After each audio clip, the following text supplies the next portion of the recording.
Hello students, how are you? I hope you are doing well. I am your sir. Today we will study about science. So, as we have already started our chapter first, whose name is crop production and management. Part first has been already uploaded. Now, this is the second part of the first chapter. Now, as we have studied crop क्या होती है उसके बारे में पहले से discuss कर चुके हैं। इसके अलावा थोड़ा सा मैंने ब्रीफ में पढ़ा भी था, क्रॉप प्रोडक्शन क्या होता है, क्रॉप मैनेजमेंट क्या होता है, ये हमने पार्ट फर्स्ट में पढ़ लिया। अब पार्ट सेकंड में हम पढ़ेंगे कि क्रॉप प्रोडक्शन के अंदर कौन कौन से प्रैक्टिसेस है जो अपन को करनी होती है, कौन कौन से स्टेप्स है जो फॉलो करनी होती है। अगर उस स्टेप में से अगर एक भी स्टेप अगर अपन मिस करते हैं तो वहाँ पर अपनी जो क्रॉप है उसको बहुत ही बड़ा डैमेज हो सकता है, कई सारी प्रॉब्लम को फेस करनी पड़ सकती है। इसलिए हर एक स्टेप को step by step systematic way में हम क्या करेंगे, उसको प्रैक्टिस करेंगे। तो क्रॉप प्रोडक्शन में कौन कौन से स्टेप्स है जो हम प्रैक्टिस करेंगे, इसके अंदर टोटल 7 स्टेप है, जिसमें फर्स्ट स्टेप जो है प्रिपरेशन ऑफ सॉइल।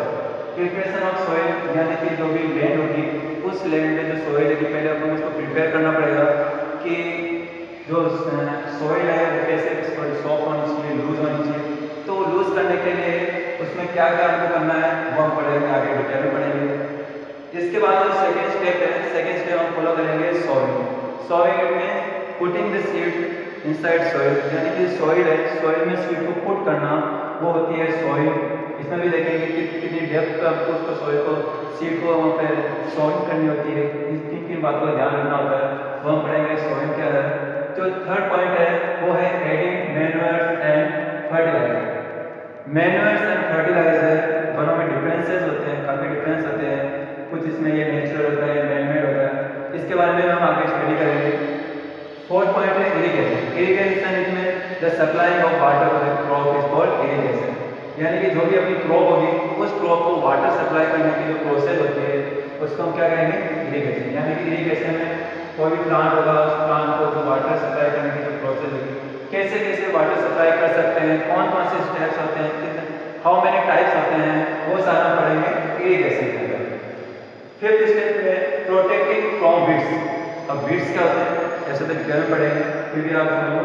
तो वीड्स उनको बोलते हैं जब भी अपनी कोई क्रॉप होती है, अगर उस क्रॉप के साथ में कोई अनवांटेड ग्रास अगर ग्रो करती है, अनवांटेड ग्रास यानी कि कोई चारा वगैरह अपनी लोकल लैंग्वेज में क्या उसको चारा वगैरह बोलते हैं, तो ये जो अनवांटेड ग्रास है क्रॉप के साथ में एक्स्ट्रा ग्रो कर सकते हैं तो उसे कहते हैं वीड्स। और इन वीड्स को क्रॉप से रिमूव करना वेरी नेसेसरी है। अगर हम उसको वीड्स को रिमूव नहीं करते हैं तो वो कई सारे मैन्यूअर्स जो हम प्रोवाइड करवाते हैं प्लांट को वो कौन यूज करने लग जाएंगे, वीड्स। अब अपन जो वाटर सप्लाई करेंगे, जो इरिगेशन वाटर हमको मिलना चाहिए प्लांट को, अगर वहाँ पे वीड्स भी होती है तो वो वाटर को कौन यूज करने लग जाएंगे, प्लांट। जबकि हमको प्रोवाइड वीड्स यूज करने लग जाएंगे, जबकि हमको प्रोवाइड किसको करवाना है, प्लांट को करवाना है, अपनी क्रॉप को करवाना है। तो इसलिए वीड्स को रिमूव करना जरूरी है। इसमें भी इसके टाइप्स है वो हम देखेंगे, आगे बढ़ेंगे हम। सिक्स्थ स्टेप है हार्वेस्टिंग। जब अपनी क्रॉप पूरी कंप्लीटली मैच्योर हो जाएगी, सही से ग्रो कर जाएगी, तो जो सेकंड लास्ट स्टेप जो होगी उसके अंदर हम क्या करेंगे, हार्वेस्टिंग करेंगे। हार्वेस्टिंग डिफरेंट डिफरेंट टाइप की जाती है, डिफरेंट डिफरेंट क्रॉप की डिफरेंट डिफरेंट टाइप की जाती है। उसकी हार्वेस्टिंग यानी उसकी कटिंग करना होता है। इसके बाद cutting, after cutting what we need to do, एक इज स्टोरेज। क्रॉप को जो हमने ग्रेन वगैरह आफ्टर हार्वेस्टिंग जो ग्रेन हमने टेक किया, हमने अपने मिला है उसको एक प्रॉपर वे में उनको स्टोर करना जरूरी है, एक प्रॉपर प्लेस पे स्टोर करना जरूरी है। अदरवाइज जो भी आपकी पूरी जो भी आपने हार्ड वर्क किया है वो पूरी मेहनत आपकी क्या हो सकती है, पूरी आपकी बेकार हो सकती है, लॉस हो सकती है, आपका लॉस हो सकता है। ये सिक्स स्टेप का कोई रोल नहीं रहेगा अगर आपने उस ग्रेन्स को, उस क्रॉप को आपने उसको सही से स्टोर नहीं किया। तो ये कुछ स्टेप्स है जो हम वन बाय वन डिटेल से एक्सप्लेन करेंगे। अब सबसे पहला है अपना preparation of soil. Preparation of soil को हम डिस्कस कर लेते हैं। Preparation of soil it means loosening. Loosening in the sense soft. अपनी सॉइल जो है क्रॉप के लिए जो सॉइल अपन प्रिपेयर कर रहे हैं उस सॉइल का सॉफ्ट होना वेरी नेसेसरी है। अगर आपकी जो सॉइल है अगर वो सॉफ्ट नहीं होती, जैसे ये सॉइल है अगर सॉफ्ट नहीं होती, अगर टफ होती है, हार्ड होती है, तो इन दैट केस जो वाटर हम सप्लाई कर रहे होंगे वो वाटर इजीली जो रूट्स है वहाँ पर रीच नहीं कर पाएगा, पहुँच नहीं पाएगा। वहीं जो मैन्यूअर हम उसमें ऐड करने वाले हैं या फिर जो वीट जो सीड्स हम पुट करेंगे सॉइल के अंदर वो इजी नहीं होगा हम अपने लिए। तो इसलिए लूजनिंग करना वेरी नेसेसरी है। इस लूजनिंग को हम और भी डिफरेंट वर्ड से हम इसको समझेंगे और भी इसके लिए वर्ड यूज किए जाते हैं, जैसे कि लूजनिंग की जगह हम प्लगिंग,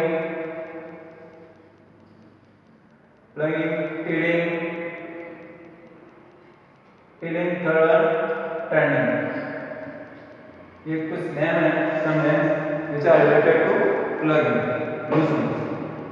अब जो लूजनिंग हम कर रहे हैं तो क्यों नेसेसरी है, हमको क्या नीड है इसके वजह से हमको लूजनिंग करनी पड़ रही है। देखो इसके 3 मेन रीजन है, जिसमें फर्स्ट रीजन है deep roots. Deep root it means कोई भी अपनी क्रॉप है, प्लांट है, अगर इस प्लांट की जो सॉइल है, अगर वो सॉइल अगर सॉफ्ट होती है, थोड़ी लूज होती है, उसके बीच में अगर गैप होता है, तो उस केस में जो भी एक रूट होगी इसको आगे ग्रो करने में थोड़ी आसानी रहेगी, इजी रहेगा इसके लिए, रूट्स के लिए आगे ग्रो करना, आगे मूव करना इनके लिए इजी रहेगा अगर अपनी सॉइल सॉफ्ट होती है। ये जितनी रूट आगे तक पहुँचेगी उतना ही वो आसपास जो उसके सराउंडिंग में जो वाटर होगा उसको गेन कर पाएंगे, जो मिनरल्स है उनको भी टेक कर पाएंगे। तो इसके लिए जरूरी है रूट्स का आगे ग्रो करना, और वो तभी ग्रो कर पाएगी जब आपकी सॉइल थोड़ी लूज होगी, सॉफ्ट होगी। Second, why we need to lose the soil, that is breathe easy। अगर सॉइल के अंदर जो लैंड है और उसके बीच में अगर कुछ स्पेस होता है, अगर वहाँ पर थोड़ा स्पेस या फिर कुछ वहाँ पे सॉइल अगर थोड़ी सॉफ्ट होती है, तो उस केस में जो रूट्स होगी उनके लिए एयर टेक करना भी इजीली होगा, क्योंकि जहाँ पे स्पेस होता है वहाँ पर एयर हो सकती है, उस एयर को यूज करना रूट्स के लिए इजीली होगा, तो इजी से वो ब्रीथ कर सकती है, एयर को यूज कर सकती है। आपको मालूम है नाइट्रोजन गैस होती है जो प्लांट के लिए वेरी यूजफुल होती है। थर्ड है ग्रोथ ऑफ माइक्रो ऑर्गेनिज्म। देखो जितने भी प्लांट वगैरह एनिमल वगैरह जब मिलियंस ऑफ ईयर अगो जब वो डेड हो गए थे, जब ये डेड हो जाते हैं डेड प्लांट एनिमल, तो आफ्टर डेड ऐसा नहीं है कि वो जो प्लांट है एनिमल है वो कहाँ पे एयर में चले गए, हवा में उड़ गए, ऐसा होता है कि नहीं होता ऐसा। तो फिर वो कहाँ पे जाते हैं, वो जाते हैं सॉइल में। अब सॉइल में भी वो स्मॉल पार्टिकल्स में वो क्या हो जाते हैं, डिकम्पोज हो जाते हैं, और इनको डिकम्पोज करने का जो काम करेंगे वो करेंगे जो स्मॉल पार्ट में डिकम्पोज करने का जो काम करेंगे डेड प्लांट एनिमल को, वो करेंगे माइक्रो ऑर्गेनिज्म। माइक्रो ऑर्गेनिज्म का रोल यही होता है, जैसे कि एग्जांपल समझ सकते हैं अर्थवर्म वगैरह हो गए, छोटे इंसेक्ट वगैरह हो गए। तो ये जो अर्थवर्म वगैरह होती है ये क्या करती है, डेड प्लांट्स और एनिमल्स को स्मॉल पार्टिकल में डिकम्पोज करती है, और साथ ही उन डेड प्लांट्स और एनिमल्स के अंदर जो न्यूट्रिएंट्स होते हैं, क्योंकि जब तक अपन सर्वाइव कर रहे होते हैं, अपन जी रहे होते हैं, उसमें हम क्या कर रहे होते हैं, फूड टेक कर रहे होते हैं, हम न्यूट्रिशन ले रहे होते हैं। तो आफ्टर डेट वो जो न्यूट्रिशन हो गए, उन न्यूट्रिशन को क्रॉप तक पहुंचाने में जो हेल्प करेंगे वो कौन करेंगे, micro organism. Micro organism dead plants और एनिमल में से जो न्यूट्रिएंट्स होंगे, मिनरल्स होंगे, उन मिनरल्स को रूट तक, प्लांट तक पहुंचाने में हेल्प करेंगे। तो ये इसके रीजन है लूजनिंग के। और इसके अलावा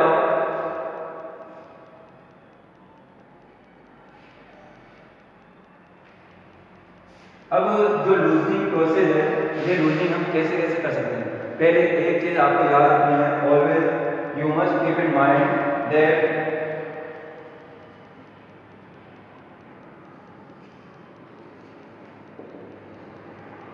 जो लूजनिंग जो हम कर रहे हैं, जो सॉइल को जो लूज करने की जो प्रोसेस होती है, उस प्रोसेस को हम बोलते हैं प्लगिंग। प्लगिंग क्या है, the loosening of this soil is called plugging. Plugging करने के लिए हम क्या यूज करेंगे, 3 अपने पास में इक्विपमेंट है जो एग्रीकल्चर फील्ड में यूजफुल होते हैं। वो कौन कौन से हैं, सबसे फर्स्ट वन है प्लग, सेकेंड हुई, थर्ड पैरामीटर। ये कुछ इंपॉर्टेंट इक्विपमेंट है जो अपने लिए हेल्पफुल होंगे।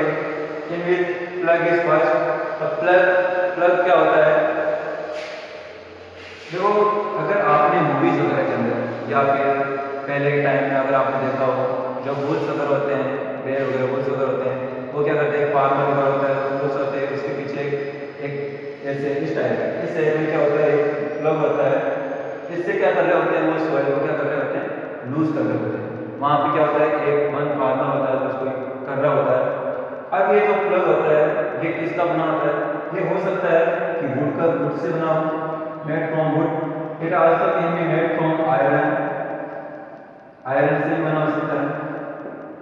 एंशिएंट टाइम में वुड से यूज किया जाता था, बट नाउ अभी मॉडर्न टाइम में आयरन वगैरह का यूज किया जाता है। और इसके अलावा इसके कुछ पार्ट्स हैं जिसके नेम हमको याद होने चाहिए, मालूम होने चाहिए। तो प्लग में क्या कौन से मेन पार्ट होते हैं, देखो ये जो पार्ट है जिसके अंदर ये वुड से बना, ये वाला पोर्शन भी वुड से बना होता है, लेकिन ये जो पोर्शन है जो कॉनिकल शेप में आपको दिखाई दे रहा है, ये आयरन से बना होता है और इसको किस नाम से जाना जाता है, प्लग से।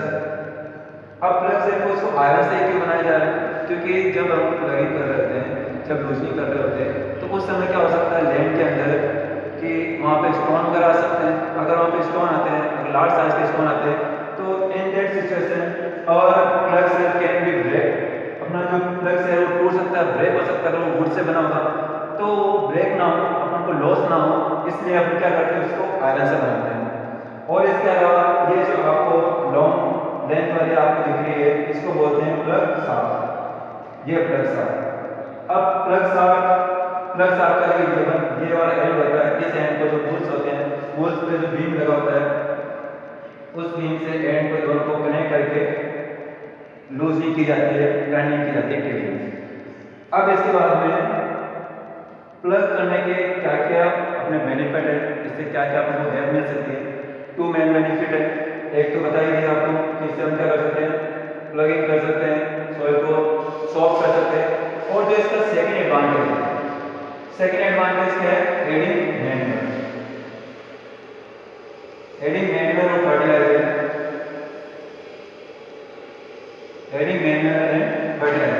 यानी हम मैन्योर और फर्टिलाइजर को इसमें इसकी हेल्प से हम इसको सॉइल में ऐड कर सकते हैं। और इसके अलावा अगर सेकंड बात करें,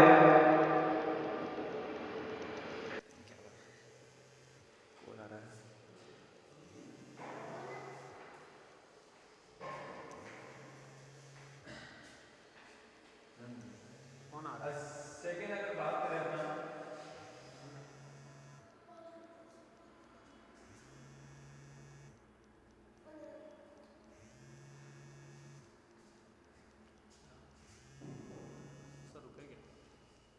देखो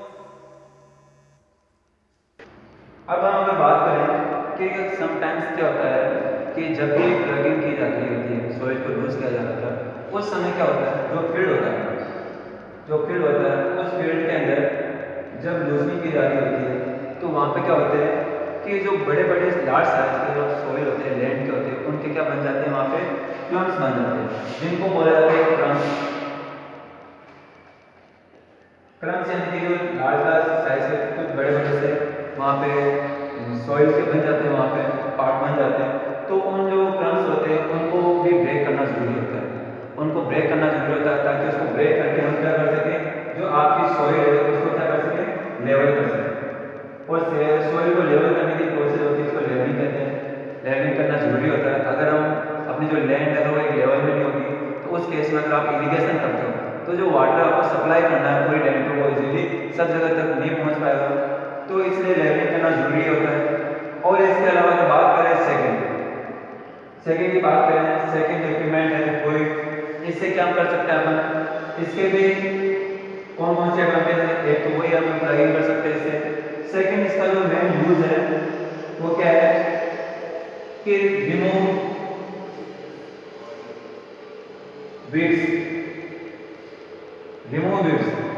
जो भी वीड्स होते हैं, वीड्स यानी कि जैसे कि अपनी क्रॉप है, क्रॉप के साथ में कभी क्या होता है, कुछ एक्स्ट्रा ग्रास ग्रो कर जाता है, कुछ एक्स्ट्रा ग्रास अनवांटेड है, अनडिजायरेबल है, कोई नेसेसरी नहीं होती, कोई नीड नहीं होती है, लेकिन फिर भी ग्रो कर जाती है। तो इनको रिमूव करना हमारे लिए बहुत जरूरी है। अगर हम इसको रिमूव नहीं करते हैं तो उस केस में जो वाटर जो हमको प्लांट को इसको प्रोवाइड कराना है, तो ये यूज ना करके वीड्स यूज करने लग जाएंगे। कुछ अमाउंट में जो मिनरल्स है वो भी यही यूज़ करने लग जाएंगे। तो इनको रिमूव करना हमारे लिए वेरी नेसेसरी है।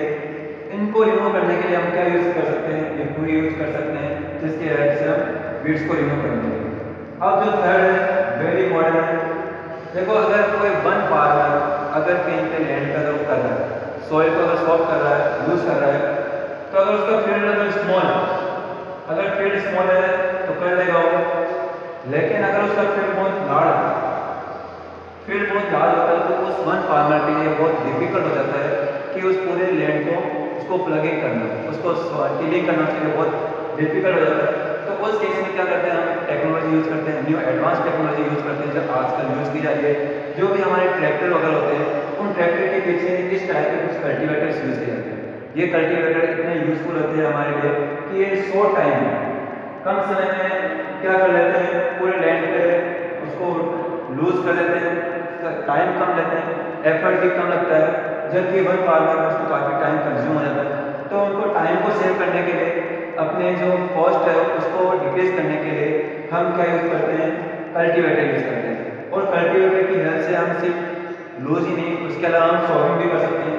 सॉइंग में हम ये सीड, जो सीड्स है, सीड्स को भी हम साथ में पुट कर सकते हैं, सॉइल के अंदर पुट कर सकते हैं। आपने अगर देखा हो जो कल्टीवेटर होते हैं ट्रैक्टर के पीछे, उनके ऊपर एक बॉक्स अलग से वहाँ बना हुआ होता है, उस बॉक्स के अंदर सीड्स को रखा जाता है। वो साथ ही साथ दोनों वर्क एक साथ करता है, साथ में वो प्लगिंग भी कर रहा होता है और साथ ही साथ जो सीड्स है उनको भी सॉइल के अंदर पुट कर रहा होता है। तो ये आपकी टॉपिक है, फर्स्ट टॉपिक जो हमने कवर किया, प्रिपरेशन ऑफ सॉइल। अब जो नेक्स्ट वीडियो होगी उसमें हम डिस्कस करेंगे कि सोइंग क्या होती है, उसके अलावा एडिंग मैन्यूअर फर्टिलाइजर में जो डिफरेंसेस वगैरह डिस्कस करेंगे। तो आज के लिए वीडियो यही है। अगर आपको ये वीडियो अच्छी लगी हो तो इस वीडियो को लाइक करना, और आपके जो क्लास में